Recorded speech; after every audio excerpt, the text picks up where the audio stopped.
Okay, so I'm going to record this for you. So basically what we're doing today is finishing up the assignment I gave you on Thursday. And then there were some angle problems on there. The very last problem I told you to hang on to, there was an angle problem there. So I wanted to go over some stuff with you before we did it, just to make sure we were okay with it. And then I wrote another one. And the reason for that is because the other one I wrote that is going to be handed out to you is easier.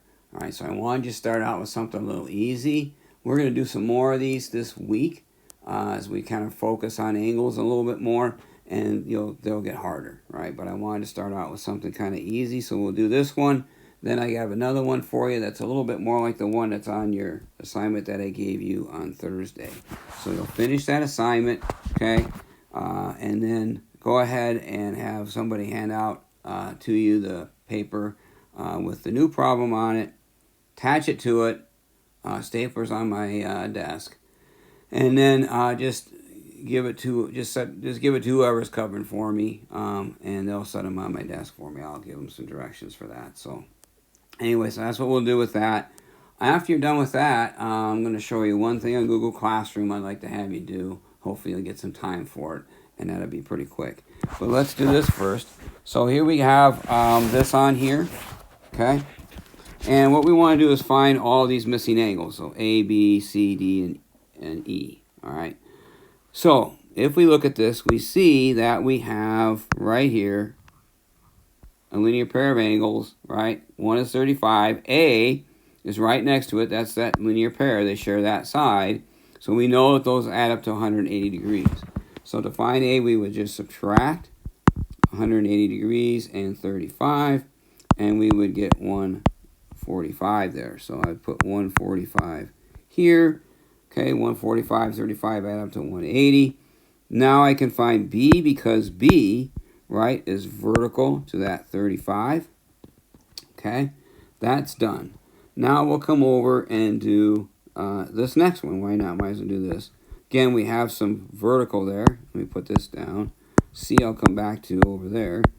D is going to be 20 because, again, they're vertical. And, again, here, so you can go this way or this way with the E and subtract it from 180 because you've got that either those linear pairs or the 20 and the E is a linear pair. Doesn't make any difference. They're going to add up to 180. Whenever you see those angles and they form that line, you're going to get 180 degrees. Okay, it's really crucial on some of the stuff that we're doing. We know that and recognize that that's 180 degrees.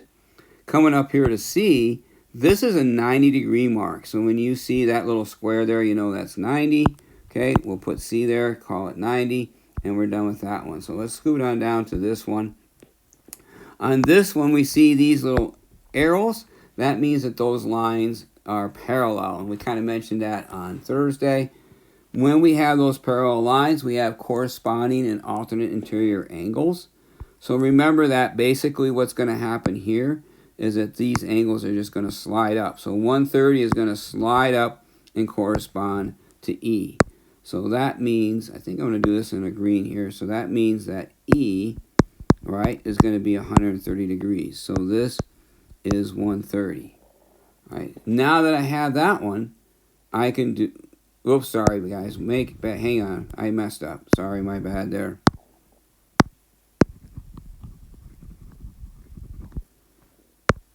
I can slide these. Not going to slide these up. I'm just so used to doing it that way. We're going to slide these this way, right? Because of parallel lines. Here's my transversal that's almost horizontal. So that's the way we're going to slide them. So A is going to go with C.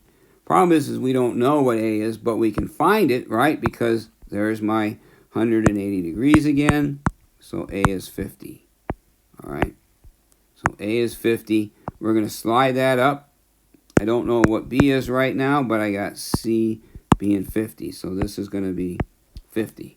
All right. But hey, look, there's your 180 degrees, right? So you can just keep doing this to find B. All right, we could find any other angle that we want around this here and here, because once we have one, remember, we can always find the others. All right, but we don't need those, so let's go back up here to this part. All right, same idea though. I'm going to just slide this. All right, so 95 is going to correspond and it's going to go right there. Oh, don't really need that one, but that's okay. That helps me find E because it's vertical and D because it's vertical. There's so many there's other reasons too, right? You could say, well, E and D are corresponding, and if E is 95, then that means D has to be. There's a number of different ways to do that. F is going to be 180 minus 95. So that's going to be 85. Okay? So that's how you would find all those ones. So the one you're going to have is pretty similar to that. All right? Work on that angle problem. Again, these ones are pretty straightforward. Work together if you're not sure and get some help that way. And we'll do some more later. Right after that, okay, whoops, sorry. I want to go to, see if I can get this to work here. Oh, yeah, okay. So let me show you where this is at. So this is in Google Classroom, okay? And it's under Triangle Classification. That's the title of it. It should be ready for you if you click on Triangle Classification and then click on this Tri-Class thing right here. All right. You're going to have three triangles. One's red, one's green, and purple or blue, whatever you want to call that. So here's what I want you to do with this.